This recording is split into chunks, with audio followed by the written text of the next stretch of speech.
It's that time of the week again. Oh, it's Friday, and happening. we have the show called TLF, which stands for the Love for Flame Fridays.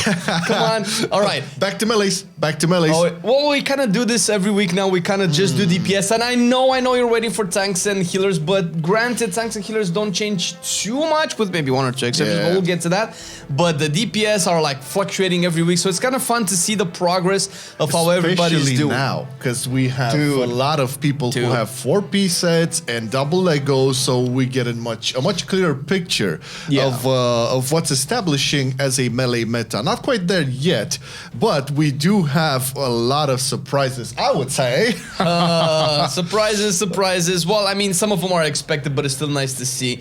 But what else is nice to see is our merch, baby, because you have a link in the description for our TeePublic t-shirts, hoodies, mugs, stickers, phone cases, all of that. A lot of that Assassino Criticalando, a lot of that TLF logo, on cooldown logos, MarcelianOnline logos, new designs on the way. It's a great way to support the channel, and you get some out of it too. So do check the link in the description after you watch the video and get yourself some nice swag. Get that swag going. Come on, man. Let's represent the love. It's legendary item level gear, man. You better believe it. It's $2.91. All right. It's decided. Shameless plug out the way. Let's start it off with arms, the Arms Warrior. Arms as always. I mean, arms, we love arms. It's one of the specs that, you know, it implies you understand it, play it properly, master it to get its full potential.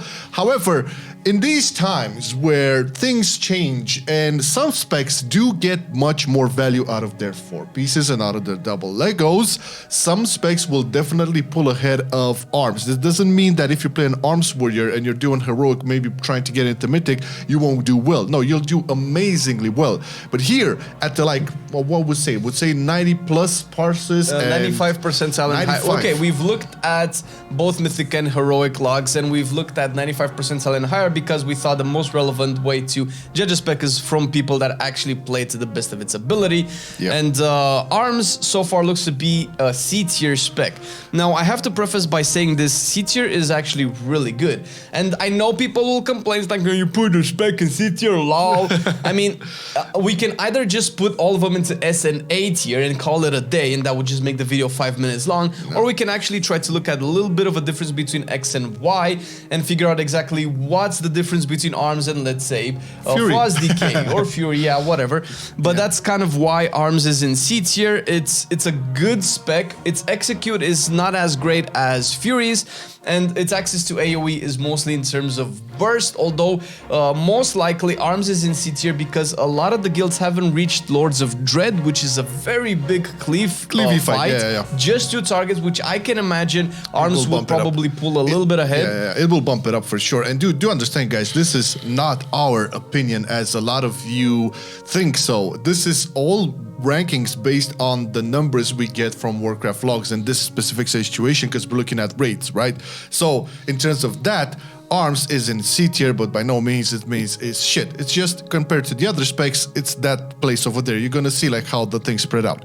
Enough about arms. We'll talk about the Assassino Criticalando, which is, I have to preface by saying this, that if you look at the overall logs and the overall performance from everybody, not just the 95 percentile, Assassination is the best performing rogue spec in Sepulchre of the First Ones. Is doing really good across the board, and pretty much everybody is if you look at like a general perspective.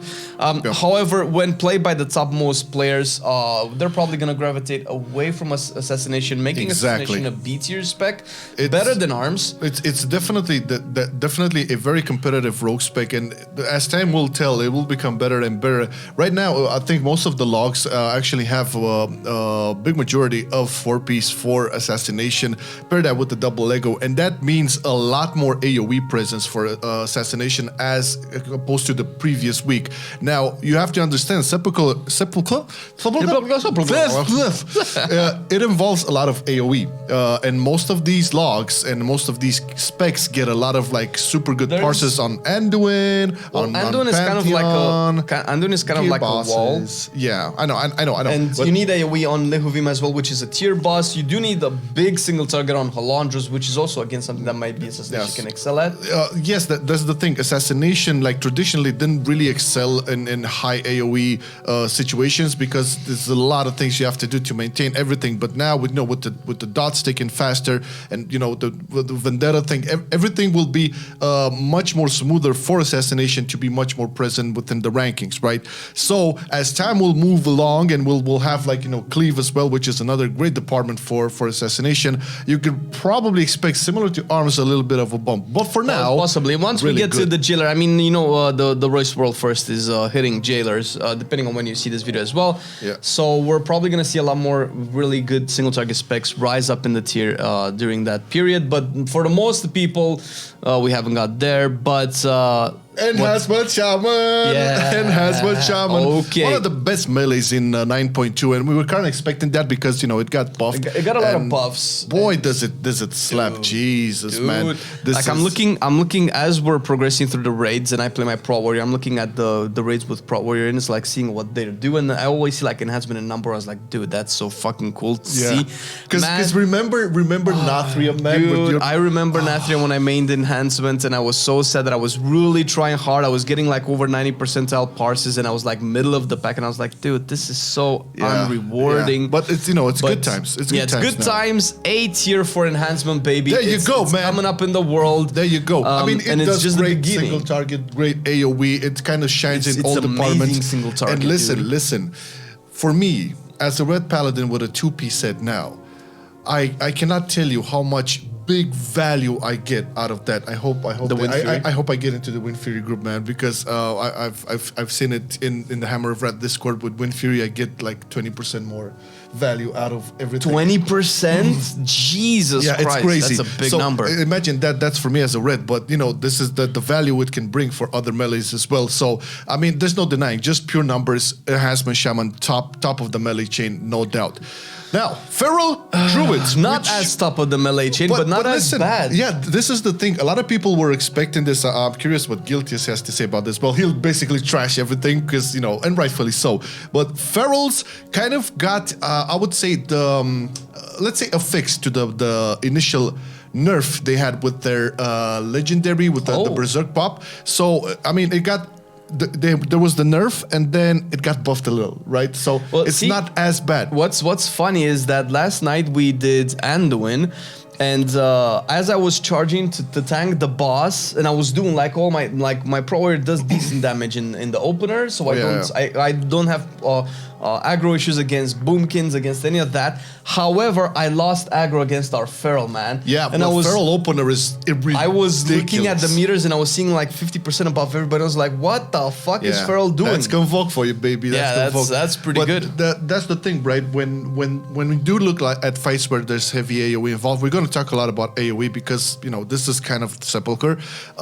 Specs like Feral, apart from their initial opener, their burst, which is insane. I think it's probably the most powerful openers in the game right now. If you look at the fights in general, like let's say in intermission phase, where you get the Lich King thing all of that. Yeah. So when you have your set there and you pop Berserk, that shit is going to melt. And if you have Convoke as well, it's definitely going to pop you up on the meters. This is what we're seeing right here. A lot of people were expecting Feral to be probably a D tier spec, but no. It's actually in front of Arms Warrior. It's in front of Arms. I mean, it's still C tier, but like we said, C tier, actually, if you look at the distribution of logs, likely as we're recording this, it's probably going to change on Friday when you guys are going to check the video. Yeah. But there's a lot of specs doing the similar performance of Feral in Arms, and by a large loss, there's BM and D tier that would say, spoiler alert for range tier. That's why there's that's why C tier isn't necessarily bad. Yeah, exactly. Okay, one of the biggest AoE and Cleave monsters. Dude, Frost Death Knight. Who was sleeping on Frost Death Knight? This is amazing, man. The numbers they can pull, and we have a Frost Death Knight in our team as well for progression. It's incredible.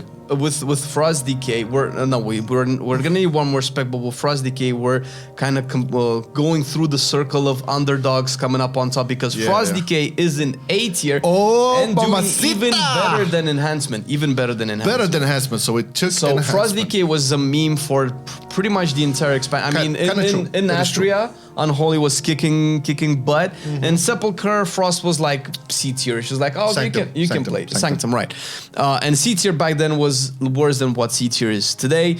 So it's just that the tier set is pumping the spec up, man. I've seen him like keeping that breath all day long. I think our Frost on Ando and our Frost Decay is top consistently. Yes, it's the. I mean, just throwing that breath and maintaining. You know, all those bars will be there all the fucking time. Yeah. So it's gonna be like super dreamy for Frost Decays. And once again, because there's a lot of fights in the logs that have AOE in their tier bosses, Frost Decay definitely an A tier.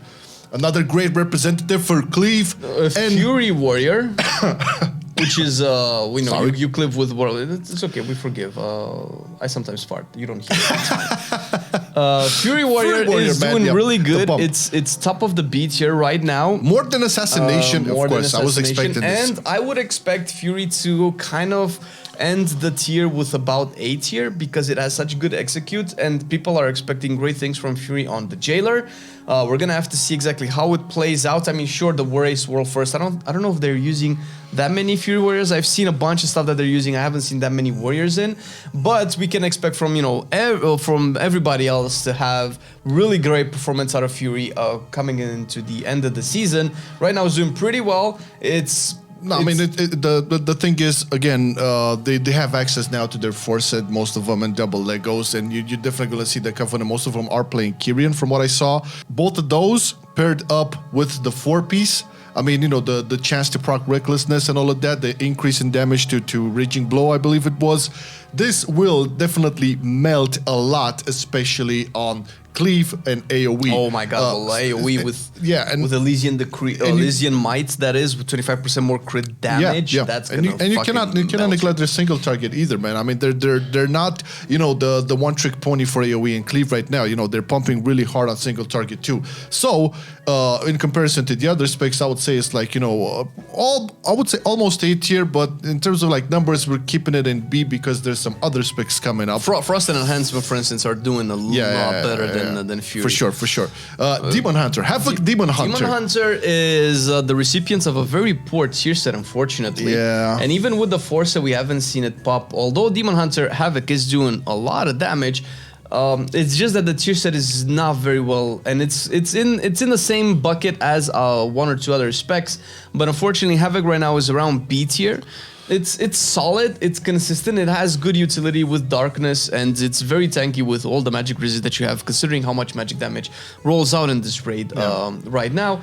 I feel like Havoc is a solid pick. It's not the best, and it's likely just because of the tier set is really weird. Yeah. Maybe we'll see a buff to it. I would really like to see a buff to the tier set for Havoc for sure. Yeah, I mean, we've seen Ventir, Havoc Demon Hunters really do great on single target. Kind of behind the Fury and Assassination, to be honest, but I would say better than some other specs as well. It's not like the worst, but it has seen better days in terms of like the overall ranking and within the melee meta. So unfortunately, the value of the tier set compared to other specs on this ranking is just not there. Moving along to a very problematic spec, I would say, Outlaw Rogues, which are, sorry to say, filled with bugs at the moment. It's kind of like, how do I put this? So, Forever Guy, who's from Ravenhall Discord, is like really active and constantly pointed out that the spec went live with a multitude of bugs, and one of them was like, I think the pistol shot proc from one of the tier sets doesn't activate with Blade Flurry. Oh, really? Yeah, and it kind of Blade Flurry on, it does not activate at all. No, it activates, but it doesn't. It doesn't cleave. Oh, yes. Okay.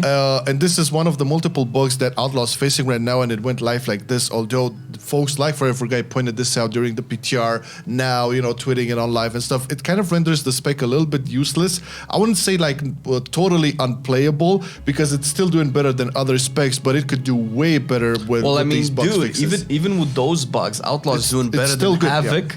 It's actually very close to Assassination, and if you look at any type of logs, Outlaw is holding its ground against Assassination. So if these bugs are fixed, that's what I'm saying. I would probably... If they work on this, you can see Outlaw definitely much more, because we knew Outlaw's value was always onto AoE and cleave, and just issues like this with the bugs, you know, with the pistol shot not going off with the Blade Flurry, it's a shame, and it's a shame really that they went live with this. Hopefully they fix it really soon. But that being said, it's good now. When they fix it, probably gonna be at least A tier. Next up, my good old pal, good old favorite Red Paladin, baby, which is not doing the greatest at the moment. Looking at logs, and I've looked independently myself as well for logs on Red Paladins. Unfortunately, Red Paladins do not always get to be in the group of the melees that benefit from Wind Fury. Although we do get a lot of value out of it, it's usually somebody else that's preferred over there, which is fine, understandable. This is reflected on logs as well. Red Paladins, surprisingly, are not doing that great on single target fights as they used to. They're doing good, but their shine is definitely the big AoE as always, and I've seen it myself, you know, with bosses like, you know, Pantheon and Anduin. It's super fun to play. I love the 4-piece, not have it yet. You know, the 2-piece is not that big of a bump. It's like 4%. Just I wanted to ask, how many people that you know, at least on the good logs, have 4-piece on red? That I know, nobody. Because I've seen logs with them. Oh yeah, okay, all on logs as well, because I've been looking at logs and I would have expected red to be way higher with the 4-piece. So maybe not that many reds have the 4-piece just yet. From the latest logs that I saw, a lot of them have it. It's just it's just a situation where they're doing really good. I mean, in terms of like damage, okay, they're not like D tier, they're not like A tier or whatever. It's probably C tier-ish. Now, it's close to arms. Very close to arms warrior indeed, but the same argument applies. Red Paladins, like if played properly, they're really, really good. One of the biggest things for Red Paladins is that with the bonus sets right now, you don't really go for the 1 minute build anymore. You kind of go with the other builds, the more passive, I would say. The Divine Purpose bug was also fixed, but this is the thing. We kind of move from super preparation-y to, you know, 1 minute prep bursting out to being consistent with the damage. It is much smoother now. Also. I think red is maybe Feral kind of had a lot of shine in Nathria, so I think that red is maybe the last underdog that will need some love to see some better days. I'm not sure if they will address the tier set. I know they fixed a bug recently. There was a bug with it, but that was in our benefit. That bug, because of that bug, it was much more. Well, again, it wasn't like super impactful, but still, this is the place for it now. We'll see how it looks in the future, but I don't see it moving up too much at this point. However, one other spec that we do also love, king that was once a king and is not a king anymore. Subtlety Rogue is doing, I mean, there's a lot of fights that are really good for Subtlety Rogue, because I don't know how much, I guess with the force set it's not that bad, but how much sub likes Pantheon, but you have fights like everything. Oh, perfect. Yeah, there you go. This is the thing. Subtlety now is like, Subtlety was very good on single target and funnel damage, was very well on multiple targets, more than 4. And with the 4-piece and the 2-piece, now it also can shine on cleave. So it kind of covers all the grounds. Good. The weaknesses are not as prevalent anymore for sub. So you saw it into Race to World First. Everybody had subs in their groups, which is... Yeah, well, if you look at the overall logs for pretty much all skill levels, sub is between Assassination and Outlaw, actually. Very, very close. However, once you get to like the good players, not to trash anybody else, but when you get to like the 95 percentile and higher, sub is like way high. It's the top of the A tier. Yeah, almost S, but almost not quite S. I wonder what it is in S, but sub is really good, and I can see it as one of the maybe best priority spec, or maybe best funnel specs in the game right now, at least from the melee side. Yeah. I think it is the best in terms of that, and it's getting close to one of the best in AoE as well. If it weren't for this next spec we're gonna talk about, which has been the bane of these rankings. Talking about the circle being complete of the underdog. Yes. The year of the spear is here. Just put it there, man. Just put it. So guys, in raids, Survival Hunter is the number one spec. So far, right now. It's really good because obviously the big AoE, and on Anduin we've seen, I think I've seen also Echo and Limit, or Liquid rather right now, right? They use at least 2 survival hunters, and shit is popping, man. That's the thing. We kind of always knew that survival hunters always tend to shine on AoE, cleave, and all of that. You know, I would say big problems on single target, but now not as high. The thing is, even the tier set, from what I understand, it's still like bomb oriented, so it still affects. No, everything is bomb, and unfortunately, survival likely will never be good at single target unless it's AoE. Pure single target. Yeah. And this is what we're seeing right now. The only reason survival is slightly better, I would say, from the looks of performance, better at single target is because it's AoE. Stupid. Yeah, exactly. And that just funnels in. I mean, if you do like 1000% more AoE damage, that I get it. It's a little bit more single target as well, but survival still suffers from being pure single target, which my expectations, although I don't want to be the bad news, as everybody's gearing to get to Rigalon and the Jailer, where it's just pure single target, we might see survival drop 1 or 2 tiers. I could probably see a sub being a better spec than survival, and they're not close actually. Right now, probably since everybody's at the AoE bosses, survival is pumping way ahead of everybody. For sure. That's just the 4-piece clearly. But still, happy times. At least we have like 1 week for an S ranking for survival, which I know a lot of people love to play and kind of rooted for. So definitely up there. We're gonna definitely see at the I would say end of the season, not end. Well, when a lot more people get to Jailer, how things will shift. Nevertheless, Unholy Death Knight. Unholy Death Knight. Oh, this was a struggle, right? This was. I think this TLF will come before our Unholy podcast, which we just had with the boys. Yeah, it will come before, we talked a lot about Unholy. Unholy was doing very, very poorly, and it was buffed, and apparently the buffs are not necessarily enough. It might do better again once we end up getting to the last couple of bosses of the raid. It might do a little bit better because it's really good at executes. Until then, right now, Unholy is C tier, bottom of the list. Yeah, it was it could have been. It's not that far. Okay, so it's not that bad to put it in D tier. Yeah, right? no. I was looking to see. It was like, okay, so Unholy being the worst, because it's not gonna be worse than it's not gonna be better than Windwalker. So Unholy being the worst of the bunch, it would warrant it being in D tier, but it was so close in performance to Feral Arms and Red, which is not bad. I mean, it's not bad. Not bad at all. But if it weren't for those buffs that actually doubled the effectiveness of the tier set, dude, they've doubled the effective, and it's still not good. They were so far off. So I expect more buffs for Unholy, but until then, it's gonna be a solid spec, but it's gonna be C tier and outshined by Frost by a large margin. For sure. Now, crazy 4-piece set for Windwalkers. We have to talk about them because they're last on the list. Obviously, there's no surprise here. When we circling back to the fact that, heavy cleave, heavy AoE, you're going to see some monk situation. And mind you, the single target has also been addressed, not to the best that it could have been, but it's still like relevant now. Like the damage Windwalker can put in single target too is not like negligible. However, as the majority of the bosses that we get logs for are either cleavy or heavy AoE, you can probably understand that Windwalker monks, as much as we love them, man. They're pumping. This is an A tier spec. I don't know, is it better than Enhancement? It's in front of Enhancement. Yeah. I think only at the 95 percentile. Otherwise, Enhancement takes Windwalker pretty convincingly. I mean, we all knew that Windwalker was a pretty solid spec in overall in the game. However, it was suffering in the radar. So having that single target addressed, and not to mention the fact that you just have like a lot of key fights in the raid that are AoE that you really want to get through, a lot of the good logs will probably come from there. So great for a Windwalker. Now this is how it's looking. It's really very clean. It's very clean, very organized. I would say not too much spreading around. It's once again, guys, this is all based on the numbers we have today from Warcraft Vlogs. Tomorrow, when the video, today is Thursday. You're seeing this on Friday because today is Friday. Are you following me here? So things will definitely change, but.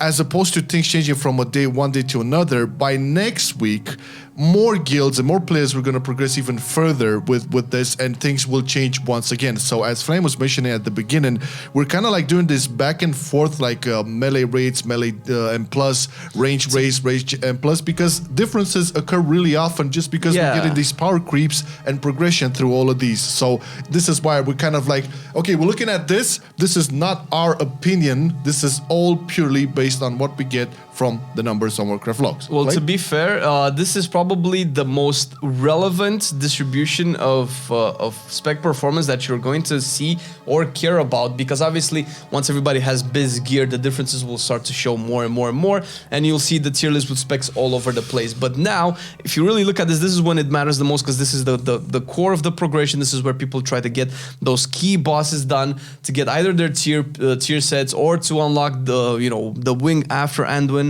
depending on where exactly you're rating. So this is the most important, I would say, tier list that you can look at, and you can see how I wouldn't necessarily say balanced, but well distributed the specs are. They're not all over the place. There's a bunch that if you really want to perform best, you have to pick between survival and 4 other really good A tier specs. And if you're okay with fun, then you can play B or C tier, and you'll be doing pretty well, really close to a lot of other people as well. So I would say this is a good point to play melee right now. Yeah, just want to add to this. If you're not in a top 100 guild, or even a top 500 guild, any spec on here you want to play, you will not drag down your team because of low performance or anything like that. You master your spec, you're gonna help your team progress regardless if it's heroic, mythic, or whatever. Not everybody can be in S tier, not everybody will be in D tier.